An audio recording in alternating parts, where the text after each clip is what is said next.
Actually, I envy Serena because she has a bigger space over there. Yeah, and then when I stand here, you only see, one third of me only. Okay, so the topic is about supporting family caregivers the AWWA way. So I'm going to talk about what is the unique way we are doing, to support caregivers.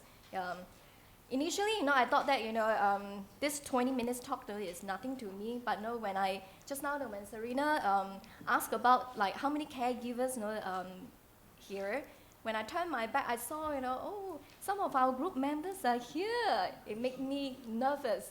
Yes, hi, I see, so many people, yes, waving, yeah.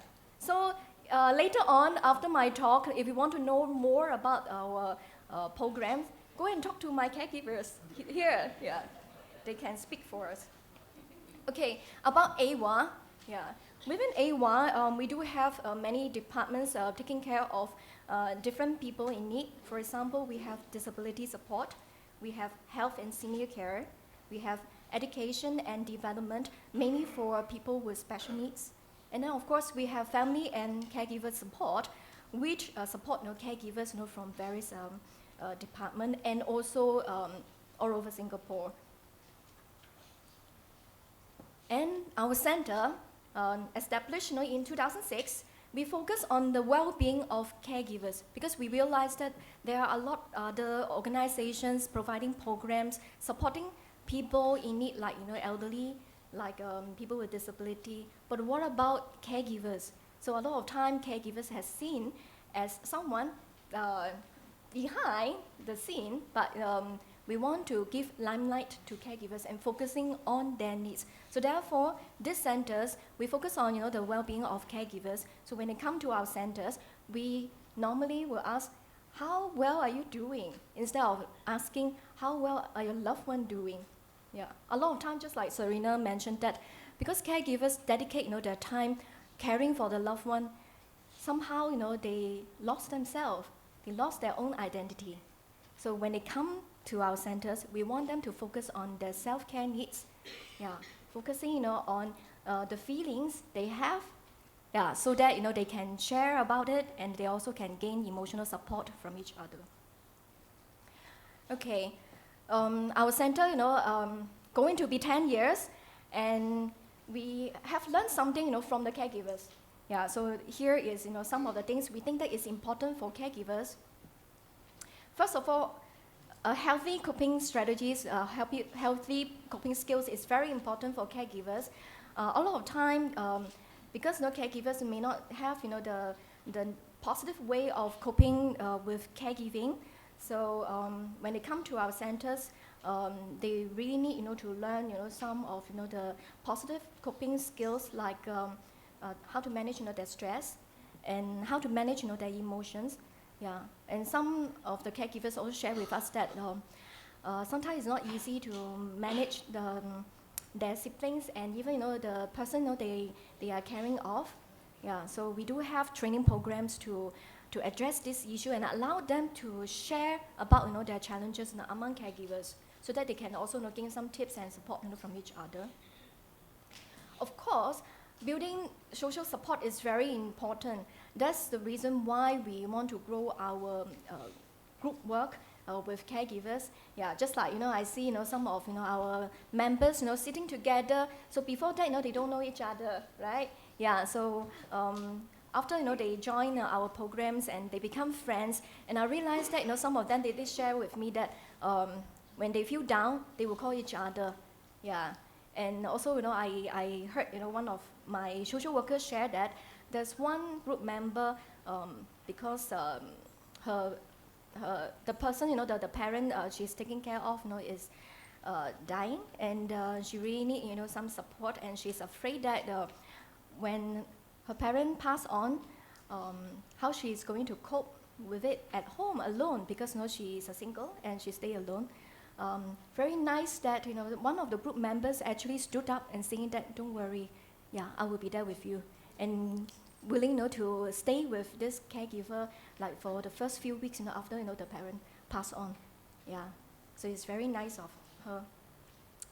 Of course, like Serena also shared that sometimes caregivers need to gain new perspective. Yeah, instead of focusing on the negative side of caregiving, just remember that all this shall pass. Yeah, so we need to accept, move on, and do something for yourself, so that you can provide better care for your loved one. Of course, not to neglect other parts of life. Yeah, so caregiving is one part of your life, but it's also very important for caregivers to focus on their other part of life and count the blessing. Yeah, so some of the caregivers may think that, well, because of caregiving, they don't have time for friends, they don't even have time for themselves. But we are telling them that, well, it's so important for them to take time off to focus on their own needs, because only when they are recharged, only when they are rejuvenate, they can go back to the caring environment and provide better care to their loved one. Imagine burnout and tied out social caregivers.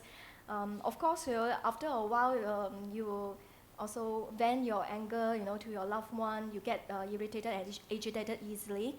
So in the end, you also feel angry about yourself. Yeah, so it's very important for caregivers to also focus on their other needs. For example, they can take time off to meet their friends, yeah, to go shopping, or to have a haircut. So it's very good that actually right now in Singapore there's a lot more respite care options to offer. Okay, so this point is about define and redefine meaningful life goals. I'm sure that some of the caregivers here can relate to me. Some of you may have to quit your full-time employment to become a full-time caregivers. Yeah, because you're willing, because you love your family members so much, you're willing to do it. Yeah, but at times when you reflect on that, you may think that, well, you used to have good career, and now you have to put your career goal and put your personal goal on hold. Yeah, so it's important for you to redefine your goal. Yeah, maybe caregiving is part of your goal at this moment. Some of the caregivers share with us that I think this morning also in one of the video, one of the award recipients also shared that she would like to spend that time with the family members, and she thinks that it's all worth it, right? So this is about defining meaningful goals, rather than keep on focusing on the sacrifices you have made, like or because of caregiving, you are not able to pursue your career, you are not able to pursue some of your personal goals. Some of the caregivers may feel bitter, yeah, but why not to channel your energy into something more positive, and think that maybe this is one of your life goal. But of course when the caregiving journey ends, you can go back or even redefine some of the goals. For example, the last caregivers award under AWWA, we do have our award.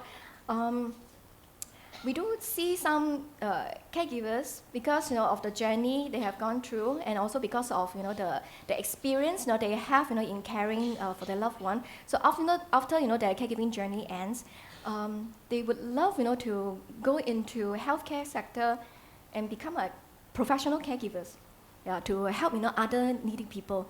So can you see that for those people who used to have their career goal, but after they take on the journey, and when the journeys end, actually they redefine their goal, and they do find meanings in their new goals. Of course, self-care is very important. Yeah. So if you don't care for yourself, how you are going to care for your loved one? Especially some of you, the caregiving journey can be very long. Some caregivers can be a serial caregiver. So not serial murder. Serial caregivers is, first you may have to take care of your grandparents, then your father, then your mother, then your spouse. Yeah, so the caregiving journey, only end, and then you start on, when the other family members require care. So if you don't take care of yourself, no one, can sustain, this journey. So how can AWWA, help in our unique way? So this is, our service model. So for those caregivers, we have identified like, they may have ineffective management, may have, ineffective problem-solving skills or lack of social support. So we focus on psychosocial program. As I said that because in the other service center, they focus on the technical skills training, they provide services for the elderly, provide services for people with disability. So when caregivers come to us, we focus on their psycho-emotional needs. Yeah, because the caregiving journey is so long, and some of them, they may have to provide intensive care. So of course, the kind of stress, no other people can understand. So when they come to us, we will focus on addressing, the caregiver stress by, our training program, our casework, and peer support. We focus a lot, on peer support. Yeah, no one can do it alone without friends, without emotional support. So we think that it's so important to have this component to let caregivers to provide support to each other. So of course, we do have our weekend respite care. I'm glad that Serena actually covered a lot on why caregivers should take a break and should sign up, for respite care. So I don't have to go in too much, into that needs. Yeah, but later on I will talk about our weekend and respite care. And of course, we do have our other outreach. Yeah, this morning, Ms. Radha Basu, talk about caregivers in Singapore. Right now, we have about like 210,000 caregivers, right? Yeah. So imagine to reach out, to all these caregivers. We need to have, very aggressive outreach approach.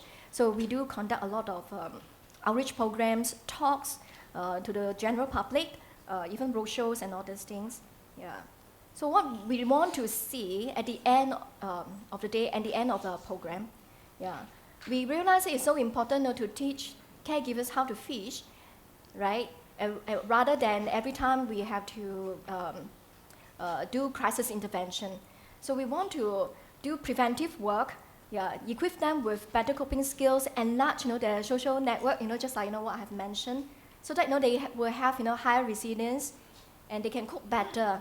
Yeah, so in the end, they can prolong, their caregiving journey, and the loved one will be able to receive the care at home for as long as possible. Okay, now come to our program in details. Yeah, so we do have a series of training program for caregivers. We focus on life skills training. We have been talking to many caregivers and to understand their training needs and challenges. Yeah. Of course, technical skills is very straightforward, right? If you don't know how to do tube feeding, you don't know how to do transfer, hospitals and other elder care centers, they have provided, that kind of training. But what is really needed is some caregivers, need some skills, to manage their stress. Some people, need some tips, to manage, the emotion, because caregiving journey can be like a roller coaster, like go ups and downs. Sometimes they also have to manage, the negative emotions of the family members and even, the one they are caring of.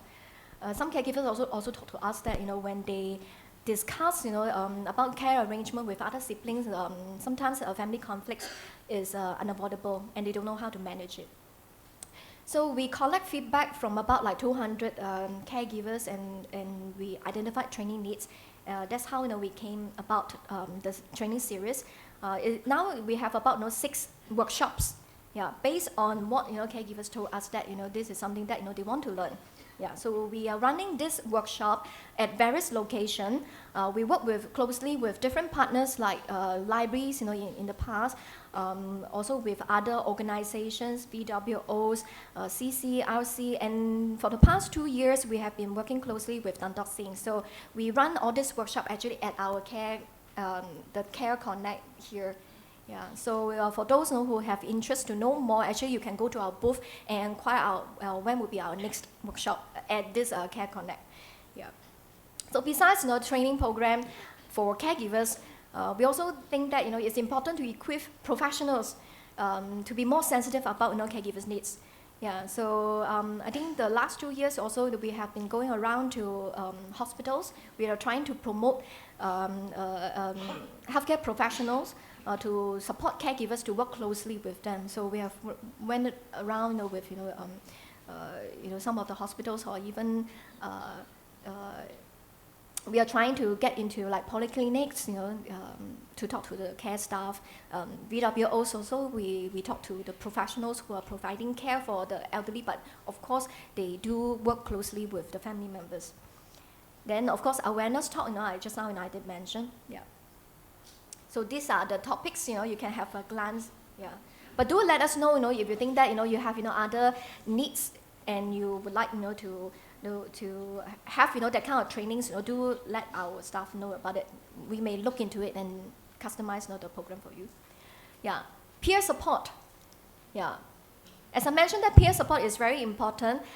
In one of the survey research, we did in 2012.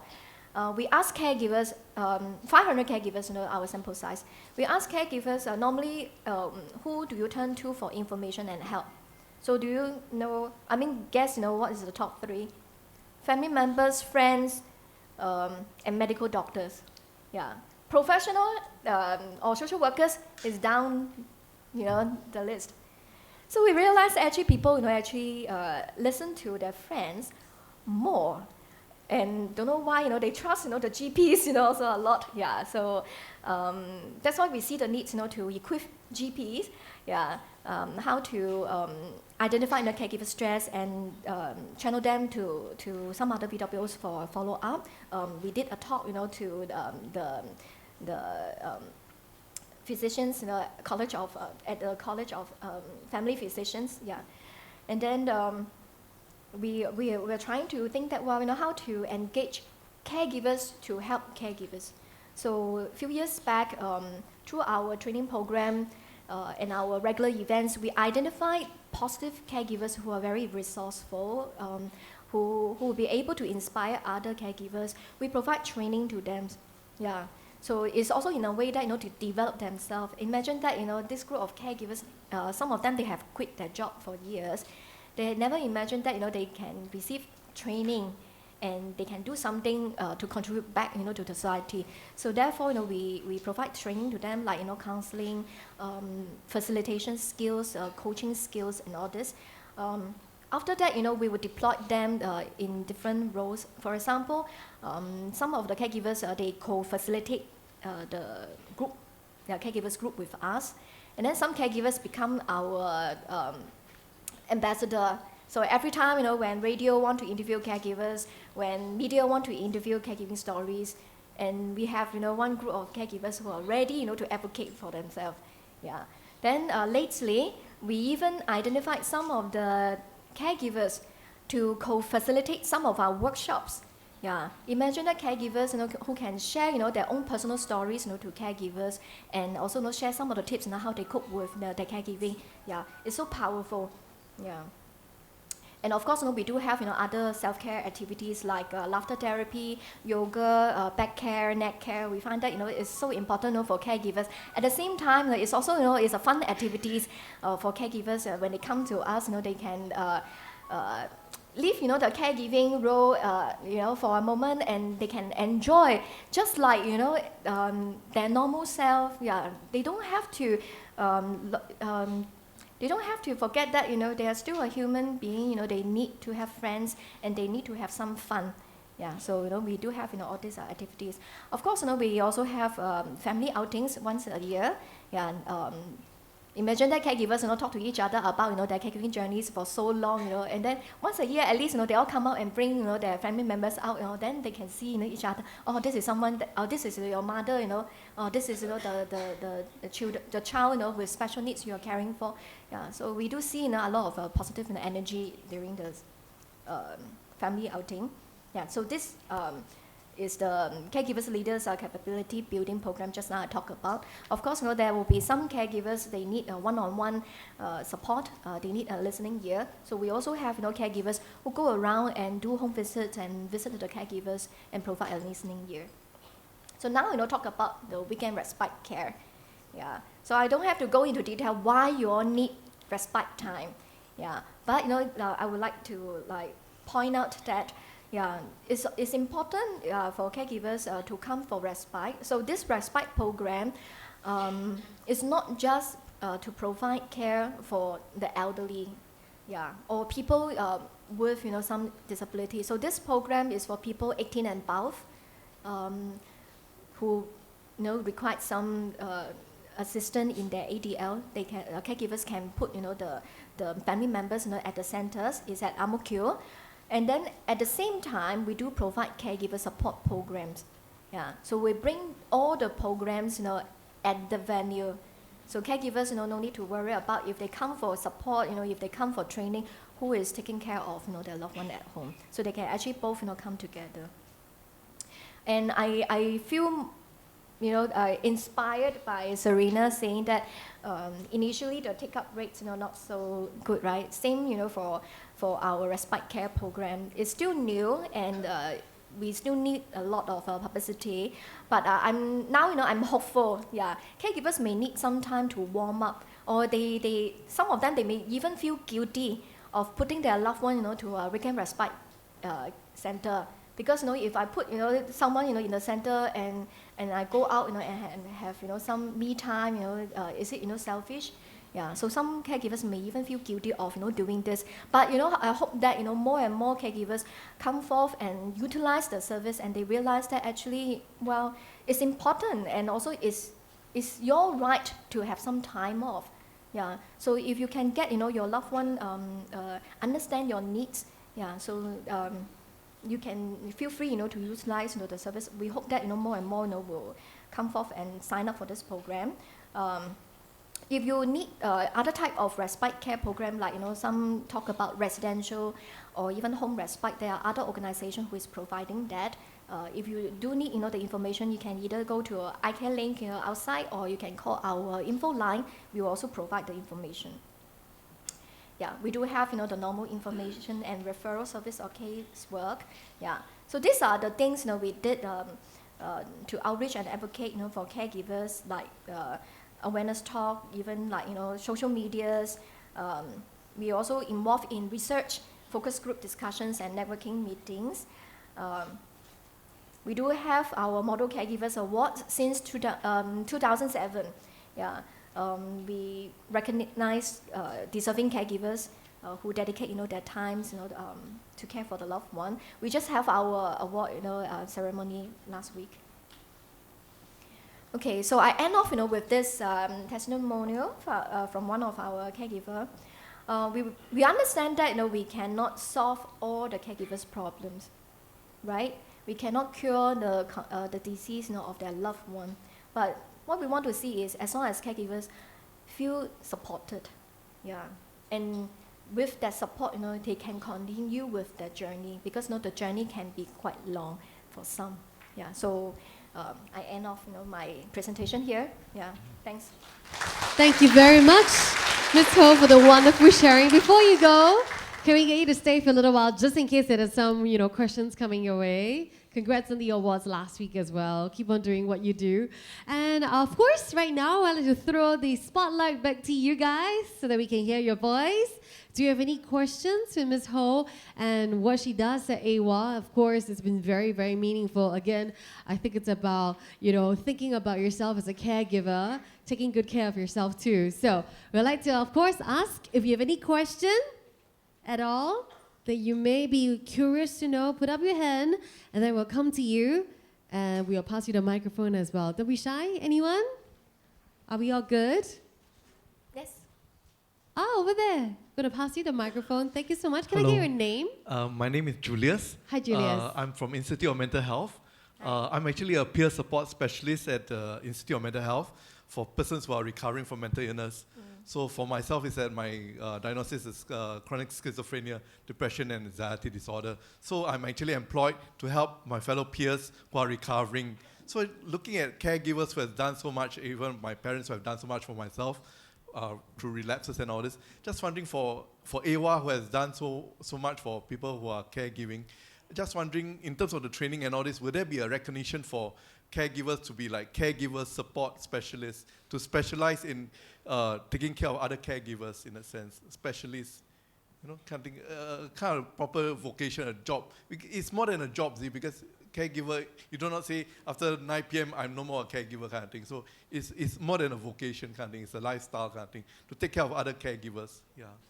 Just wondering, in moving forward, Singapore, will we have caregiver support specialists in a sense? Caregiver support specialists. I think at this moment there is WSQ course.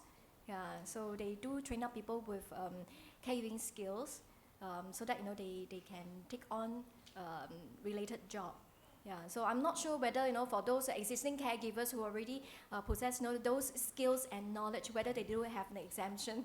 Yeah, but there is, yes, yeah. But because those are focusing on technical skills, right? You're talking about the caregiving support. As I mentioned that our center will focus on the psycho-emotional needs. Yeah, the technical skills training will be run by other settings. Yeah, thank you. Thank you, Julius, for the excellent question. It's really nice to hear from the floor as well. So it's also a time for you to tell us about you and your story. And thank you for the excellent question. We hope we answered it well. Thank you, Ms. Ho, for that.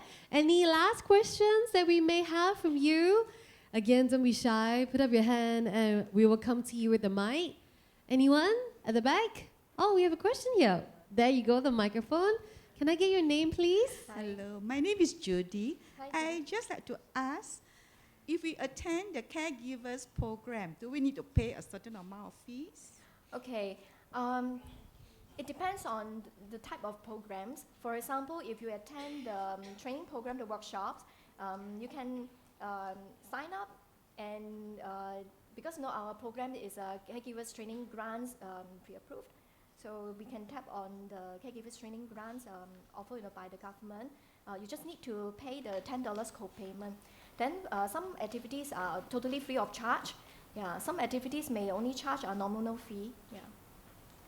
Thank you. So thank you to the government as well for subsidizing the fees. Thanks for all of your interest in joining our program because it looks exciting, but actually it is. Yeah, so if you need to know more, actually can talk to our members here, and then also here, Moses. Yeah. Hi, Moses. We didn't pay them to come up, by the way. Yeah, so they are our spokesperson. So feel free to talk to them. If not, then can go to our booth.